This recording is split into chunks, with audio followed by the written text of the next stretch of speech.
It's that time. Everything and anything basketball, presented by The Outrage. With Kajan and and host Spencer Byers, this is Polar Opposites.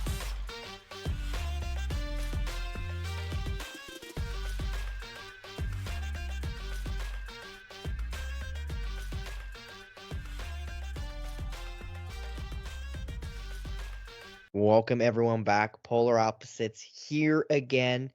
Going to be a little bit later. It's not technically a Monday edition. It's going to be a Tuesday edition of Polar Opposites. But we are back. Spencer Byers, Cage, and Ruth Andy Castle alongside me. And Cage, sometimes on this show we sound like we're going to fight. Sometimes we do fight on this show. And a fight went down in South Carolina. The Gamecocks and the LSU Tigers, the Louisiana State University Tigers, went at it in the SEC championship game, and it got testy. Near the end of the game, late into the fourth quarter, game 73-66 in favor of South Carolina. A steal opportunity ensues for South Carolina. They then get held up. The player did. So let's go through this sequence. If you didn't get a chance to see this unfold, we'll unfoil it for you. So Mylasia Fulwiley, who had a great game, by the way, I believe she had 24 in the win for the Gamecocks. She did have 24 points in the win for the Gamecocks. But late in the fourth quarter, she poked the ball away and had an opportunity to probably get a free lay-in. Flausia Johnson, committed a foul. And it was an obvious grabbed onto her, held on. It was a personal, for sure. Obviously, South Carolina was not exactly happy with that one, so a couple of white shirts came to Fulwiley's defense. Johnson then pushed a couple of players away as she made her way towards the bench, which then led to leading scorer and 6'7" center Camila Cardoso to come in and steamroller. She two-hands her and drops her on the floor, which then makes everybody cut involved. The whole both benches clear. Everybody starts in a fracas. Everyone gets separated to the point where everybody was ejected except for the 5 players that were on the floor, except for Cardoso, who obviously was ejected for her action in the melee. So basically, 5 players for each team played the last 220 of the game, and those were the 5 players that were eligible to play. No more substitutions could be made after that point. Already, there have been some suspensions because of the way it went down. Cardoso got a fighting penalty, which I didn't even know was a thing, to be honest with you, Cage. So she will not be able to play in South Carolina's NCAA tournament opener. So in the round of 64, she will not get a chance to play in that game. And so I will mention South Carolina did win the game 79-72 to win their 8th SEC championship or tournament crown. So their 8th SEC tournament championship in 10 years. So they're 8 out of 10 in the SEC, which is astonishing. And again, they've been a great program under head coach Dawn Staley, who gave her thoughts after the game. She apologized. She said that's not the way her team is. That's not the way they want to play or act on the floor. But Cage, you could argue who you think escalated it, who you think was at fault. But I'll ask you just first off, when you watch the whole sequence unfold, who do you blame more? Because for me, I think it's got to be Johnson. Not only is it a personal, and it is, I'm not going to say it's a dirty foul, because I think that's a little bit overboard, but I do definitely think it was an unneeded hold. And then she's pushing people around after the fact, which then allows Cardoso to come in and drop her. But, there isn't a good guy. There isn't a figure that you could say comes out looking good, but I'd say Johnson and Cardoso obviously are the two main antagonists in this story. I'd have to say Cardoso. I'd have to say Cardoso in South Carolina, because you're a 1 seed and you're undefeated and you got a bigger goal in mind to win a championship, to win an NCAA title. I know Flo J. Johnson started this and got into it with several South Carolina players, but cooler heads got to prevail. And it got to the point where Cardoso had to apologize on Twitter and whatnot. And you can't let your emotions get the better of you when you got a bigger goal in mind. And the emotions definitely got the better of them. And for Cardoso, you're coming off of hitting a game-winning three in which you banked it in off the glass against Tennessee, the first three of the season, first career three, and you put yourself in a position in which now your team, South Carolina, is basically without their best player for like the first NCAA game. Now I know with how good they are, it might not matter, but you obviously don't want to deal with that at the same time. And yeah, LSU got into it. Both teams got into it, and Flo J. Johnson started it. But you got to think of the bigger picture in mind and what that does down the line. And emotions just got the best of both teams, but especially Johnson and Cardoso. Well, again, the only punishments that we know of right now is the Cardoso game because of the fighting penalty that she was assessed and why she was ejected. So, Cage, I'll ask you next. Do you think there's going to be extra punishment on anybody involved in this fracas? Because obviously there could be more. There hasn't been yet, and I'm not sure there will be more. But for two teams that you would say, Cage, are expected to be Sweet 16, Elite 8 at least teams in LSU and South Carolina, you don't necessarily want to have hanging over your head possible suspensions that will affect your tournament chances. Mm-hmm. I don't see it happening. If it was, we would have known about it by now. And I hope it doesn't, because the last thing you want is suspensions kind of marring like what should be a great tournament, a great women's tournament, might I add at that. So yeah, hopefully it's just the one game for Cardoso, and that'll be that. Not gonna lie, when you and kind of brought the juices up seeing those two teams get added, like scrapping. So it as much as you don't want it to happen, like in terms of like suspensions and whatnot, as a fan, seeing two teams two rivals get added like that, like as a fan, you gotta love it. You love the intensity, you love the physicality, you love the fact that it's not buddy buddy. On one end, like as a player and as a coach, like you gotta realize to keep your cool. But at the same time, like as a fan, it's entertaining. Other things that came out, Cage, after the fact is how Flage's brother, Trayron Milton, 24, also got arrested. Well, I'll say also, but he also was punished. He got arrested. So, if you didn't watch the clip, as it goes on, when everyone clears the benches, which is an automatic ejection, that's why there's only 5 players on both sides.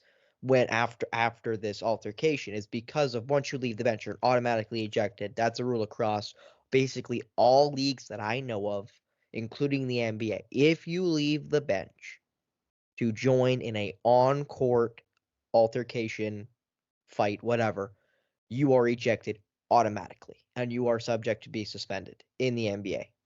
Same thing with hockey. If you jump the bench, if a fight happens, you jump the bench. If you're on the bench, jump the bench, you're automatically ejected, and you probably will be suspended. Same thing in the NBA, and same thing with the college levels at both the men's and women's sides. So that is really why everyone got ejected. But once the altercation began, a couple of people jumped the scorer's table, or at least tried to. Milton did. He made it onto the court and actually did make contact with Cardoso. No, he didn't hit her or anything, but he did bump into her and was trying to start something from the crowd as he jumped over a SEC employee and stepped on her shoulders to get past as he got onto the floor. He was arrested and is being charged with assault and battery and disorderly conduct by Greensville police, as that where the game was held was Greensville, South Carolina. Or Greenville, South Carolina, I should say. Mm. But a lot of things have come out of that game. And I agree with you, KH. I don't think there's going to be any suspensions. I'll say any more suspensions, but you never really know. And even with that being said, you have to worry because of how pivotal the tournament is, even on the women's side, with how many upsets we saw last year and how good the games become on the women's side of the bracket, that there's going to be probably even more upsets this year, kind of like the men's side of the pool. That you have to worry if you're a top seed, that if you're without a couple really good players, or you kind of have your mind still back on that game against LSU or South Carolina, depending on what side of the fence you're on, it could cause you problems. So it will be interesting to see if there anything else comes out of it. I would suspect no, because it has been a couple of days, but sometimes, Cage, it takes time to figure out, how you're going to punish teams or how you're going to punish players after such an altercation. And Cage, it's kind of like when you suspend players in the playoffs. The games are so much more important that you suspend them for less games because there's physically less to play. Like, say they're going to suspend Cardoso. If it was a regular season, you'd probably suspend her 3 or 4 games, maybe 5, right? In the NCAA tournament, you suspend her 5 games. That's the tournament. She doesn't get to play. So Yeah. she may get suspended another game, which is still really big because guess what, Cage? If she is suspended a extra game plus, like, 1 game plus her automatic game suspension, that means she won't be eligible until the Sweet 16. Like, that is very costly for South Carolina, even though you would think they should cruise through the round of 64 and a round of 32 without Cardoso. Mm-hmm. So it will be kind of interesting to see how the NCAA and the SEC handle the extracurriculars that happens between LSU and South Carolina. Staying with women's basketball, as I will mention, men's basketball's conference tourneys is coming this week. The Big Ten's is March 13th to 17th, and I suspect that the SEC and the Pac-12 on the men's side is around the same time. So they'll be all going down this week on the men's side of the bracket. On the women's side, however, basically they're all done. The only conference championship games that have not been played yet will be played basically tonight, with the Bulldogs, Gonzaga playing in the WCC, the West Coast Conference Final, and the Big 12 will be playing their final tonight with Texas taking on Iowa State. Other big conferences that finished up, the Big East, obviously won by the UConn Huskies. Paige Beckers had 27 in the win over Georgetown. Texas was able to move their way into the Big 12 final yesterday with a win over Kansas State, 71-64. Other big conference championships that are now done. The Big 10 was completed on the women's side of the bracket, with Iowa claiming the title for the 3rd year in a row. They beat Nebraska, the Cornhuskers, 94-89 in overtime, thanks to Caitlin Clark dropping 34 points, 7 rebounds, and 12 assists, plus 3 steals in the win for the Hawkeyes. Notre Dame beat NC State in the ACC championship, the Atlantic Coastal Conference. It is their first ACC championship, I believe, in 5 years, so a big win for the Fighting Irish out of South Bend. Mm-hmm. You then move obviously to the SEC championship, which was won by South Carolina, and then probably the biggest upset, you'd say, Cage, in the major conferences, and it's a big upset just because of number 2 losing. It's Stanford. They lose to the USC Trojans 74-61. So Cameron Brink could not bring another conference championship to the Cardinals as they lose to the 5th-ranked Trojans with, ironically, their best player, Juju Watkins, only having 9 points and shooting 2 for 15 from the floor, but they were able to come away with the win regardless. And, well, now you'd think have even better seeding, even though you'd still say that, and I liked USC in our last episode, we talked about teams we liked. I like USC. I don't really like Stanford as much. And I'm not going to say that game pulls me that way. I'm kind of feeling that way with the way USC's been playing. That I like them a lot, and I'm not a big fan of the Cardinals this year, even though I know they're a very talented team and I know they can do it talent-wise. I just don't have that. They don't have that it factor, if you will, like Juju Watkins has with USC, like Caitlin Clark does with Iowa, like Paige Beckers at UConn. It's just an it thing, I guess, for me.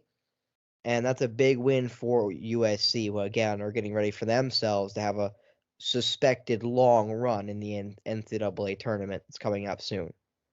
I mean, I kind of wanted to say this like corny joke out the way. Cameron Brink couldn't bring them from the brink. The worst. I was about to say he's gonna take. He is literally going to. Spencer is literally going to curl up his fist and try to punch me to the screen. Cage, I'm gonna jump the scorers table here in a minute if you keep talking that way. That's all I'm gonna say. That's all I'm gonna say, Cage. If you keep talking that way, I'm gonna jump this scorers table. Let's go. See me on site, Cage. See me on site. You ain't gonna do anything. Oh, Cage, you don't want to test me, okay? Don't test me. You should know better than that. Don't test me. I could test you if I want. That sounds like a bad idea for you and me. But I also will mention that Selection Sunday coming up for the women's side, and this coming Sunday, I believe the men's is the same time. I'm just trying to make sure I'm not losing it when I say that, because I know obviously the men's conference championships need to be played before obviously Selection Sunday can take place. But yeah, Selection Sunday for the women's is this coming Sunday, so we'll know relatively soon, Cage, where these teams are gonna finish when it comes to who they're gonna have to play and who's in whose bracket and what have you. And I will mention the men's side, their first round is on the 21st, which is a Thursday. So I assume they're also going to have their selection on the 17th. So Selection Sunday is coming up, and it's going to be not only with the conference championships for the men's side of who's going to play who and how that all is going to go down, but even so, just it's going to be a very interesting men's tournament this year because, again, we keep talking about it, Cage. There is not a top tier team, and I know that's weird to say with obviously the AP polls and all the good teams. There's not a top tier team. There's not a team where you look at them and go, okay, this is the best team in the country. There are a lot of teams in that tier of these teams are really good, but I can see them losing a game. I can see them having a dud and not being able to pull it out. Like, I love Coach Sampson and I love Houston, but I can tell you honestly, Cage, if they don't score, if they allow more than 70 points, they're not going to win. They're not a good enough offensive team, in my opinion, that if they allow more than 70, they're going to lose. And if you look at their losses this year, one of them, they allowed more than 70. They lost 78-65 to Kansas, which is not a bad loss. They lost 2 in a row early in their Big 12 conference play to Iowa State 57-53, and they lost to TCU 68-67. And yeah, those are games where it's like, because their offense is not very good, they have to rely on defense. And they're a great defensive team, are the Houston Cougars. They're fantastic. But they need that defense to be fantastic. They're not a team you think is going to win a shootout. Like, yeah, they can win shootouts, but that's not their bread and butter. That's not what they're great at. It's kind of the same thing I would say for UConn. UConn is the best offensive team in the country, kind of like how Houston is the best defensive team in the nation. So UConn, they need to be able to blow the doors off you. If you're able to stifle them, even a little bit, they're going to struggle. Looking at their 3 losses this year, Cage. In their 3 losses, they scored 65 points to Kansas in a loss. Ironic that Kansas beat both UConn and Houston. They scored 60 against Seton Hall, and they scored 66 against Creighton. Like, if you can stop UConn, if UConn have a bad shooting night, they're not going to win. Like, that's just not who they are. So there are so many teams that have that problem. You know, I think Purdue of the same ilk as UConn. If they don't score a lot, they're probably not going to win. You know, there is not a team where you're like, they're great offensively and defensively. And I mean that is in like, they not only have good offensive and defensive ratings, but you're like, okay, they can win in a shootout, they can win in a defensive battle. There really are teams where it's one or the other, and the other one's a complement. So the men's Big 12 conference tourney is going to be big. The men's SEC is going to be really big, and the men's Big 10 is going to be very big, because I mentioned to you, Cage, that I like Michigan State. If they can go far in the Big 10 conference championship, and even if they win it, they'll make the tournament, obviously with the automatic bid. But in the Big 10 alone, when you look at the top tier teams in the Big 10 that are going to be playing in their conference championship coming up, Purdue, Illinois, and then you got Nebraska, Northwestern, Wisconsin, who's been ranked a lot this year, Iowa, Michigan State, and you keep going down. There are a lot of really good teams in the Big 10, and a lot of teams that you could argue are pretty good programs. And Wisconsin's been really good this year. They've fallen off recently. They've been horrible the last couple weeks. They're 3-7 in their last 10 games of the regular season. They could win the Big 10 championship. Like, they could. Obviously, Purdue could. Illinois could. You know, again, I talked about liking Michigan State after their horrible start this year. They've really fixed it, turned it around, all that stuff. But some conference tourneys coming out for the men's side as the women finish up is going to be very big, because not only is it going to shake up where teams finish and how teams get their bids, it's also going to affect, I think, the confidence levels. Because if Purdue go out early, if Houston go out early, if UConn go out early, you know, in their conference championships, you're going to have that level of doubt when it comes to playing in those big marquee matchups, when you get to the Sweet 16, when you get to the Elite Eight, and even before that, when you play against teams that have experience, like Loyola Chicago, who's been there, done that. SDSU, been there, done that. We're in the national championship last year. You know, when you play against the teams that do not play in major conferences and do not get the credit that you would in the SEC, in the Big 10, in the Big 12, in the Big East, you know, you will be in rough shape. And I'm just, if you couldn't tell, with all that being said, I'm very excited for the NCAA tournament. I'm very excited for the conference tourneys that are going to be coming up very soon on the men's side of the bracket. We gotta live watch one of these games. And finally convince you to watch some college basketball. I Finally mean, can convince you. didn't need much convincing. Come on, you're almost as bad as Al. Anyway. I wouldn't say that. Like, it's kind of like watching these games. Like some of these games that I've watched have like been downright exciting. Like, especially with how the product of the NBA is. It's kind of breath of fresh air watching college basketball. It is, Where and where defense actually matters. I was gonna swear there, and then I caught Rewrote it. myself. The siren went off in my head.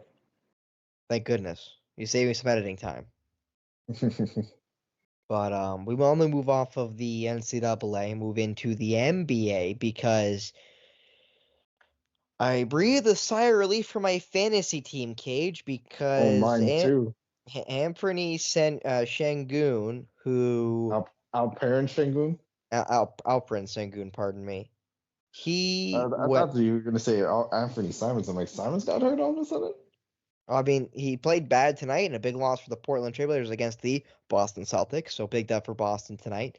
But Alperen Şengün went up for a layup, and or was it a rebound?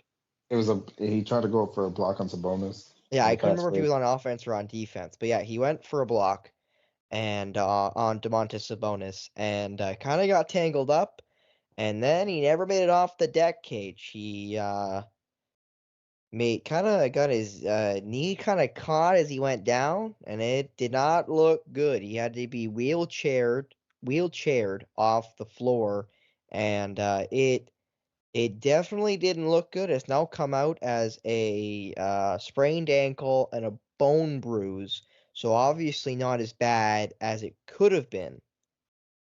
And he hasn't been ruled out for the season, but it does seem like he'll be out for a majority of what's left here of the regular season. The Rockets have 18 games left. They've said significant time to rehabilitate and rest. So we'll see how long significant is for one of the better up and comers this year, Cage, in Şengün. And what people call him, Baby Jokic. I think we called him Jokic Light last episode. Mm-hmm. And you and me both in terms of fantasy teams. It's safe to say he'll effectively be out for the fantasy season. Most So likely. As I will be honest, our fantasy teams go into playoff season. Well, inching ourselves closer to playoff season. yeah. But I'm relieved. I'm like, you held your breath when you watch something like that, and you hate to see a guy like him and as talented as him go down. And honestly, there hasn't been a lot of injuries this season, but a lot of top guys have gone down for these past 2 weeks. Yeah, Shen, that is very true. We've seen a lot of top tier talent go down in the last couple of weeks. Şengün, LeBron, who just came back, Curry.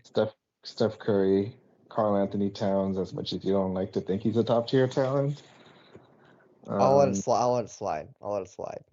Unhappily, I'll let it slide. uh, who else off the top of the bat? Who else?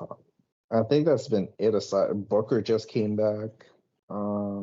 Marketing's been hurt for a little bit, but yeah, like a lot of Mathurin had season-ending shoulder surgery. Mathurin too.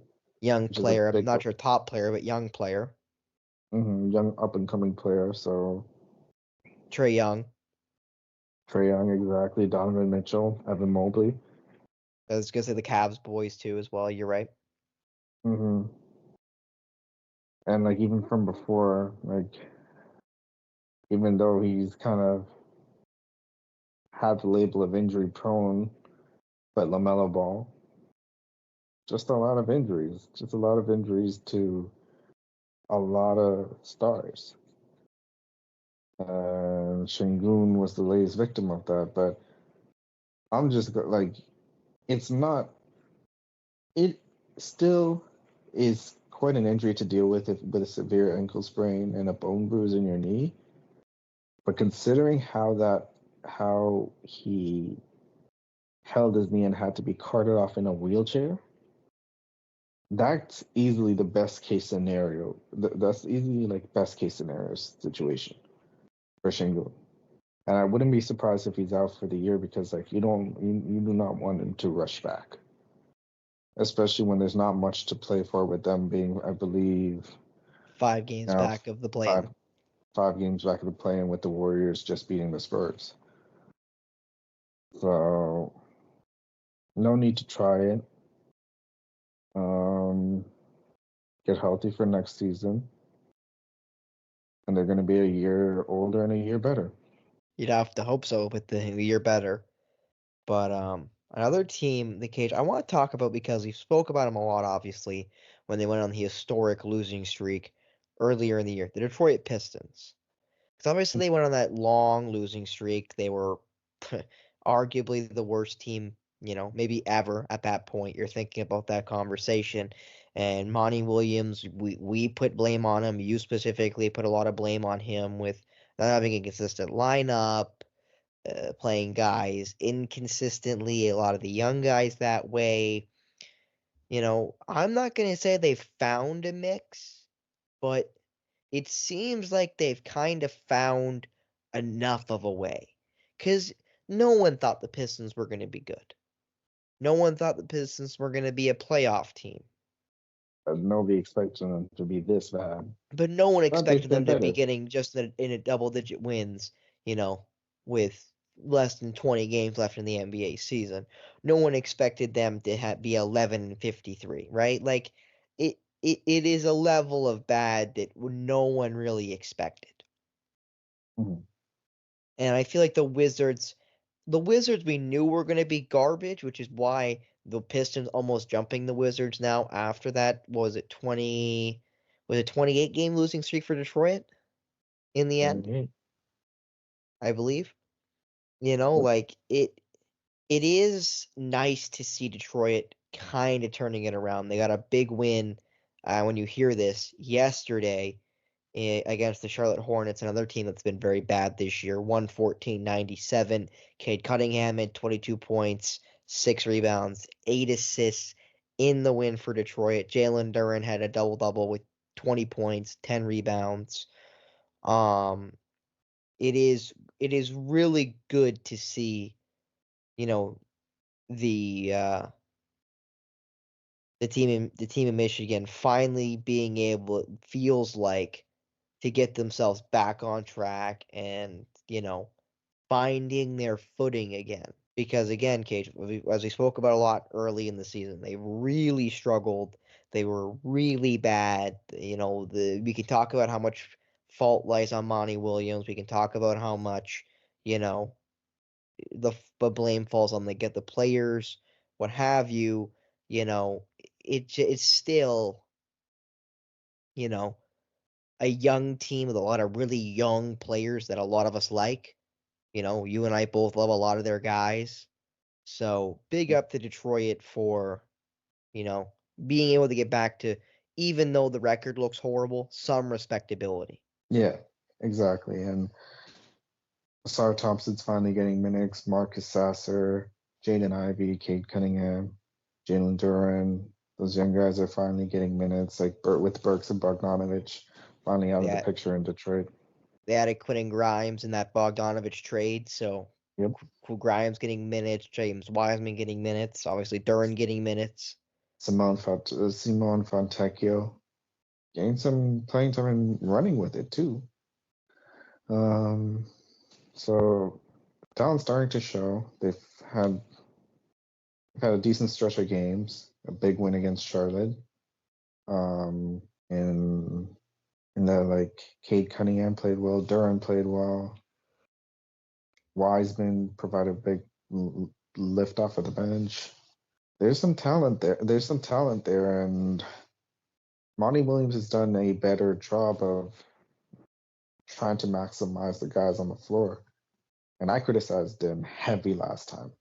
So progress is being made in Detroit, although it seems like it's not the big leap of progress. Progress is being made. Cage, we're probably a little light this week because again we're kind of recording closer than we would normally our Yeah. episodes together, so we are a little light, and we're gonna end with this. This is not our doc, and we didn't talk about this.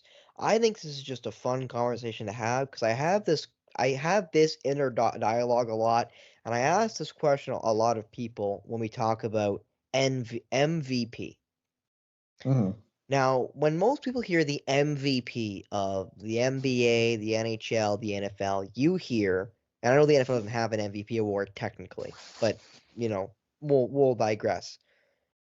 The MVP, most fans hear it and think of that's the best player in the NBA. The best player in the NBA this year was this guy. Yeah. And that's not what MVP stands for. MVP stands for most valuable player, the player that has the most value for their team. The player that if you took them away from the team they play for, they'd be garbage. Which is why I love Jason Tatum. I think Jason Tatum should be in the MVP conversation. I don't think he should win it because if you take Jason Tatum away from the Boston Celtics, they're still a good team. And I think that speaks to how good Jaylen Brown is and how good Drew Holiday is and how good, Al Horford is and how good Kristaps Porzingis is, how good Sam Hauser is, how good Peyton Pritchard is. I think that's how good the Celtics are, not You taking forgot away from Jason Tatum. you forgot about the all world defense player that is Derek White. Come on, man. D White, like the Celtics are so good that it takes away from the way you look at Tatum as an MVP candidate. You know, that's where Jokic, you could argue, is now getting it taken away from him because of Jamal Murray, because of MPJ, with how good the Nuggets are as a team. Shea Gilgeous-Alexander, great player. You take him away from the Thunder, they're still a really good team with Jalen Williams. They got obviously Chet Holmgren. Josh Giddey. Was a really good player. Lou Dort, obviously. Cason Wallace has played really well as a rookie. You know, it, it's hard to look at guys and think about the value they physically hold on the team, right? Mm-hmm. So Cage, we spoke last episode about guys we thought were superstar, who are the superstar players, and a Yep. guy we did mention because obviously he's a superstar, and I'm gonna say I think should be the MVP when the season ends. I think it's got to be Luka Doncic. You took the words right out of my mouth. He's averaging the most points per game this year at almost 35 a game. He's averaging 34.7, more than any other player in the league. Second is 31.1. That's Shea Gilgeous-Alexander. Luke is one of three players averaging over 30 a game. The other guy is Giannis Antetokounmpo with the Milwaukee Bucks. Luke is also averaging 9 rebounds a game. He's averaging almost 10 assists a game at 9.8 assists per game. He's shooting basically 50% from the floor, exactly 49.7% from the field. He's shooting 38% from three. Yes, he is defensively not a great player. I won't argue that fact. And I ironically watched a clip today, and I can't remember, and I should remember who it was because they were speaking to. It was no, I think I was thinking I was gonna say it was Brian Scalabrine, current color commentator for the Boston Celtics, former Celtic champion Brian Scalabrine. He was speaking to Kevin Garnett, and they asked him he was talking to KG, and he said that he doesn't think the MVP should go to just offensive players. He thinks it should be the best guy offensively and defensively. And I don't think he's wrong with that, Cage. I don't. If that's the case, then It's Giannis. SGA's that. I was gonna It, say SGA. well, Giannis would probably be up because Giannis is arguably a defensive player of the year almost any year, and he's a great offensive player. So that's kind of my problem when you take if you look at defense as the same value as offense. Because obviously I don't think you can discount defense, but I do think there is a offensive element that you obviously say does get better credit, but also just deserves better credit. I'll put it this way, Gage. Luka Doncic this year is averaging the most minutes of his career, has the biggest PER of his career. He has the highest career points per game, highest career assists per game, not highest rebounds per game, but close. Highest steals per game, tied for highest blocks per game. His turnovers are up from last year, but still not at a career high. He has almost his most triple doubles ever in like 10 less games. He has his most ever one less triple double than his most ever triple doubles, and he's going to break that, you'd expect, this year, having his most triple doubles ever. He's shooting his best clip. He's shooting his best 3-point clip. Like, he is just having his best season. So, I think you could say Luka Doncic should be the MVP this year, because you take Luka away from the 8th place Dallas Mavericks right now, and that is They're a no mess. offense to Kyrie Irving. They're garbage. Like, they're garbage. They're horrible. Mm.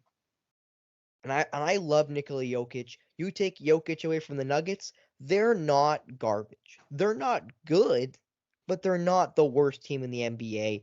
They're still in the playoffs, probably play-in, right? Mm-hmm. Looking at the other contenders, I said Shea, I said Tatum. You see the Sixers right now. Like, yeah, they're struggling without Joel Embiid, but they're not a bottoming out team, But they've right? been under 500 ever since Embiid. Well, So, yeah, I mean, that's expected when you lose your best player. And they've also had mm-hmm. Maxey out, recently. Maxey's been struggling with injury, so that also doesn't help. The Bucks have been without Giannis a couple nights recently. They've been able to string some wins together without Giannis Antetokounmpo. And again, that's Including not trying to take away from the player. It's just saying valuable. mm-hmm. Like, I would say this year, no one's been shown as more valuable than John Morant. Like, the Memphis Grizzlies are garbage. They suck. Yeah. Without John Morant, they're horrible.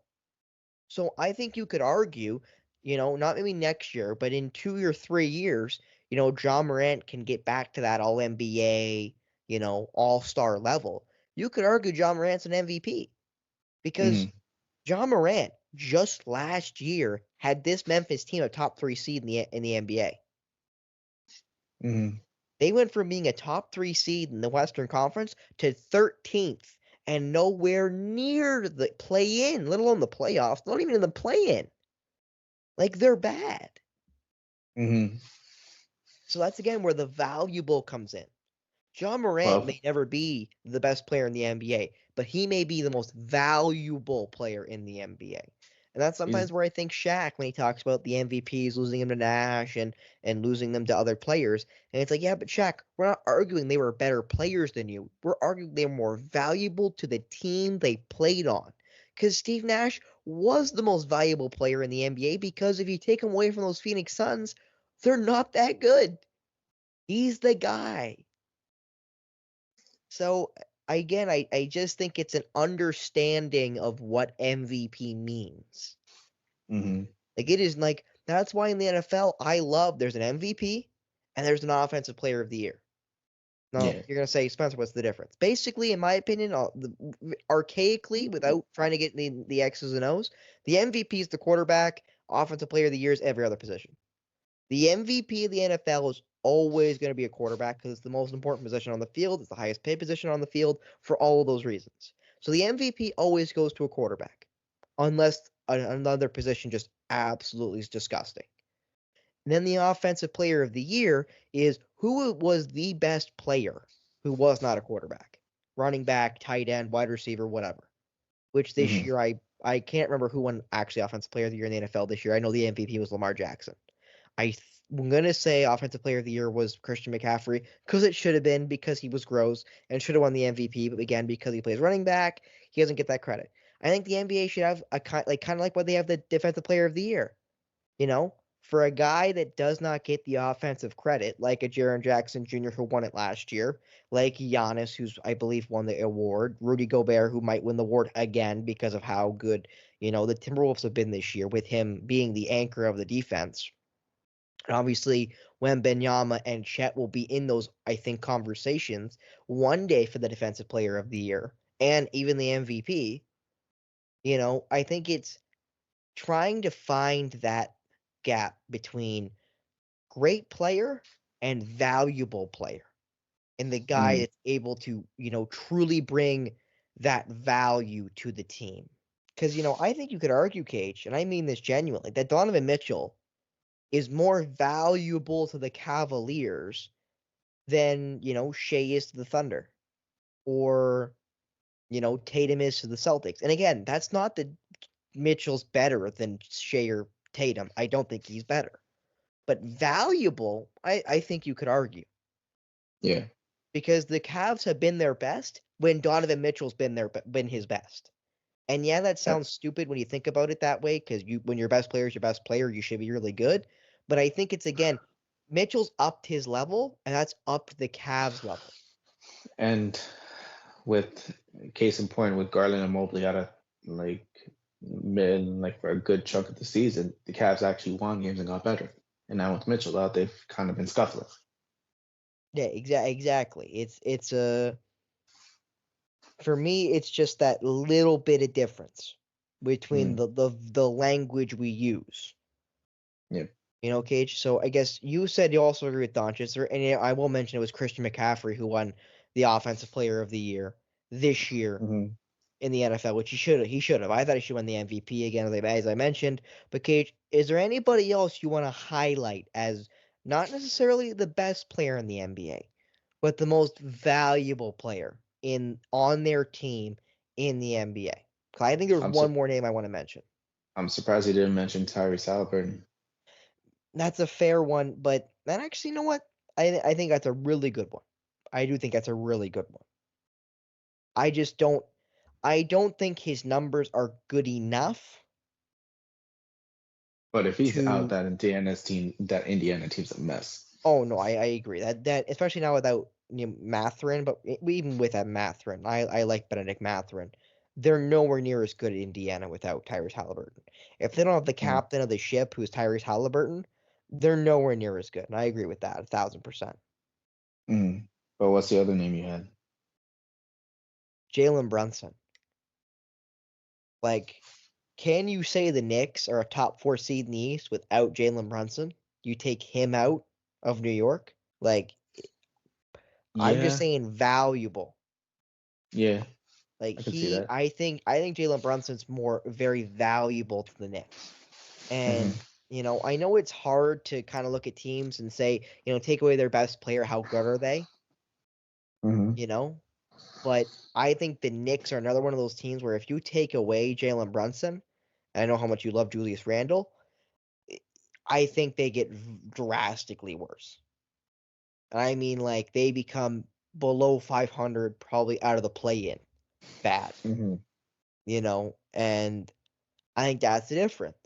Because I'll save Cage, for example, when we talk about Kawhi Leonard and how good he is and how he's a superstar and how, he's probably in the MVP conversation, how valuable is he? Because the Clippers have been a playoff team without him. They're obviously a better team with him. That's not the argument. It's how valuable is he? Truly valuable. So I again just kind of devolves to, I think the Mavericks without Luka Doncic are garbage. I think the New York Knicks without Jalen Brunson, the Cleveland Cavaliers without Donovan Mitchell, they're garbage. They're hot garbage. Comparatively speaking to, you say, the Celtics without Tatum, obviously they're missing their best player, but they still get a really good team, and they would do really well. Yeah, and I mean really well relative. Because obviously, if you take out Tatum now, they would plummet because the whole offense is made around Tatum. If you give those teams an offseason without that player, how good are they? The Celtics are still a playoff team without Jason Tatum. If you went into this season without Jalen Brunson, the Knicks are not a playoff team. If you come into this season without Donovan Mitchell for the Cleveland Cavaliers and all the injuries that they dealt with, they are not a playoff team. If you take out Luka from the Dallas Mavericks, and no offense to Kyrie Irving, who I love, the Mavs are not even a top. They're nowhere near the play-in right now. So, I just think if the award is named the most valuable player, and we truly look at who is the most valuable player in the NBA, I don't think it's a conversation. I think it's gotta be the guy playing in Dallas right now. It's gotta be Luka Doncic, because I don't think anyone holds that type of value that Luka does. I don't. I Mm, don't think. And I'll even put it this way, Cage. When you look at the PER, which is player efficiency rating, something that is sometimes overused and is obviously a stat that, you know, has its value at times. A really good PER is about 33. Like, you want to, if you're 33 or more, you are one of the best players in the world. Like Giannis in the last, since 2018-19, he hasn't had it lower than 32.9. This year he's at 36.4. Like, that's a really good player efficiency rating. Shea's PER is 33.8. Kevin Durant's right now for Phoenix, it's only 29.2, but he's also, he's also a player where, you could argue that is just kind of where he's been his entire career. Donovan Mitchell's is 27.3. Luka's player efficiency rating, 37.7. Easily his highest of his career. damn. So not only is his points per game up, his assists up, his rebounds are high, but not the highest of his career. The shooting's up in both three and the field. His player efficiency rating is also the highest in the NBA right now and the highest of his career. Like, Wow. I just don't think there's a guy you could say over him as the most valuable player on their team Mm, right now. And I will stand by that for probably the rest of the season. And again, I am a Jason Tatum fan. I hope Jason Tatum wins it. But if I he was the won't. guy with the voting, if I had the ticket, Cage, if you handed me the ballot and said, Spencer, who are you taking for the MVP in the NBA? I think I'd have to say Luka Doncic. And I You're not don't gonna say necessarily think it's close. you're not gonna say Victor. I'm just kidding. Yeah, I know, Cage. You definitely would vote Victor Wembanyama in his rookie season, because that's just who you are, Cage. That's just who you are. Hey man, no, but I agree with you. Lucas got to be the most valuable player if we're going by the definition of most valuable. And like I'll even extend the olive branch. When you look at Nikola Jokic, who's actually up in points per game this year than he was last year. His assists are down from last year, but still up over 9. His rebounds are up from last year to 12.2. He is who Jokic is, the freak that he is at center. His PER is 38.3. It was at 38 last year. It was at 38.7 the year before that. So Nikola Jokic is a freak. We know Nikola Jokic is a freak. He's always been this way. But, as I stated, I love Nikola Jokic. I think he's the best player in the NBA. Yeah, I don't think the Nuggets are a dumpster fire team without him. I like Michael Porter Jr. We they all used love to be. Jamal Murray. Aaron Gordon. Even Reggie Jackson. They got some young guys like Strother, who's played really well this year. Christian Brown, In Peyton limited. Watson. Yep, Braun. Yep, Watson. A couple other guys that have played well in limited minutes. Obviously they're nowhere near as good a team without Nikola Jokic, but they're still a play-in team without Nikola Jokic. The Dallas Mhm. Mavericks are not a play-in team or playoff team without Luka Doncic. They're not. Yeah. They're nowhere near the play-in without Luka Doncic. Mhm. So I just think that looking at it with that again in mind of most valuable player, you got to give it to, in my opinion, the most valuable player, and that's got to be Luka Doncic for the Dallas Mavericks. Mhm. No arguments there. Well, I didn't know if Cage was going to agree with me on that one, because again, we didn't speak about it. There was no conversation. I just kind of sprung it up on him, and Cage agreed with me. Cage didn't try to be the contrarian here. He didn't try to be the Stephen A. Smith here. He didn't try to, just say something to say something. I could, Of course but you it'd be could. wrong. Well, I would agree with that. I think it would be probably wrong too. But I think that'll be it here for us, Cage. I think we covered everything. Would you agree? Mm-hmm. Yep. Anything else you want to talk about before we go? We have gotten to the point in this season in which I've cheered against the Raptors. Uh-oh. Uh-oh. Yes. Kind of bet of the day. Nuggets live ML at plus 154 when they were down 15.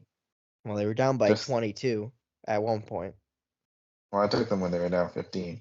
And just like the Emmanuel Quickly jersey that I just got, that was a. You know what? I'm not going to say it. I don't want Spencer to, you know, smack me across the head. You know what? He was probably going to do it anyway. So I'm going to just say it.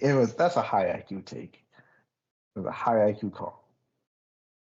As I told Cajun on the phone before we got on air, Cajun doesn't do anything high IQ. So I know he's wrong there. But with that, Cage, you reminded me to mention one more thing before we go. Otto Porter Jr. has retired from the NBA, former Raptor, 11-year career, drafted in the first round, third overall by Washington out of Georgetown.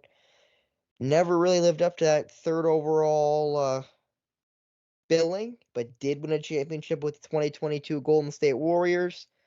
But obviously was not a great NBA player, but was serviceable at times, and obviously got the ring. So you can't really complain about Otto Porter Jr.'s career, I would say. Didn't live up to the hype of being the number 3 draft pick. I believe it was 2013. Yep. But had a serviceable career. Was one of the an important cog of that 2022 Warriors title team. But then after that was just never healthy, and that was kind of summed up his career. He was just banged up. And he did retire, he said, because his body will not allow him to play at a sufficient enough level. So injuries have plagued and now officially ended Otto Porter Jr.'s career. But it is nice to say he is NBA champion. So big good luck to Otto Porter Jr. in retirement, I guess is a good way to end it Yes, off. sir. Yes, sir. So with that, for Cajun Theru Thany Castle, I'm Spencer Virus. Thank you so much for tuning in to another episode of Polar Opposites here on the Outrage Inc.